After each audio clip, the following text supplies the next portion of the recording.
طالما نزلت الملعب لازم تعرف قيمة ومكانة كيان كبير اسمه نادي الزمالك. لازم تعرف ان وراك ملايين من الجماهير بيتحرق دمها في حالة اي تعثر.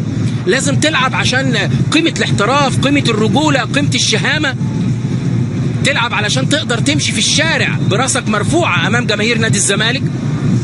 تقدر عشان اما ترجع لبيتك، لعيلتك، لولادك، لجيرانك بعد اي مباراة تقول لهم انا لعبت بشرف ورجولة.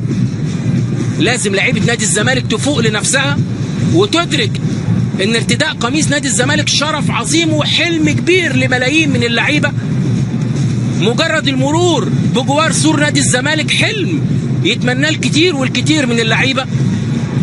وبالتالي لعيبة نادي الزمالك لازم يقدروا النعمة اللي هم فيها، ويبقى الأداء مختلف تماما في قادم المباريات وبداية. لكن عبد الله جمعه الشغل كله الحرفنه من شيك الزاويه ولا هيغير محمود علاء. غير المره دي ورايح له اشرف بن شرقي. كوره يعدي محمود عبد العزيز عايز يسدد تسديده. استلام المره دي مصطفى اوباما يعملها حلو قوي. يا ولد يا ولد يا ولد. ولكن يبدو هناك ابطال الجوله الثالثه مع زيسكو الزم ان شاء الله في